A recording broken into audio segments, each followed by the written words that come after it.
Amalunga wehlangano le bekachakala ngaphandle kwama-ofisi asePitori angamele zokuthutha ngamatraka. Bawa ukuthi kuphele ukusahlelwa kwamaphandle. Bathi lokhu kucaphazela amahlelo wabo okuthutha emazweni we-SADC. Basole nesehlakalo samhlapha nje esenzeke eDiepsloot eJohannesburg. We want to call again the SADC region meeting to meet, because the people who are coming from Zimbabwe, people who are coming from Lesotho, that is not their problem. Is the dictatorship here in Africa. African leadership, they collapse Africa. So these people, they're forced to come from all those African countries to come here, because that is their last hope. Umukhwathi ungongoyila nangemali abahlawuliswa yona zimphathiswa zendlela ku-N1 nabalayitshe imithwalo emikhulu ematrageni abakhamba ngawo.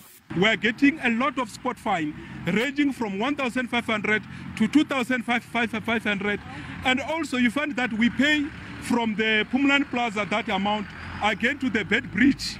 Musina. The total amount we fund that is 10,000, which is a lot of money. Imphathimandla ze-ofisi lezeenthuthi ezeqa imikhawulo zithembise ukuyithathela ihloko lendaba.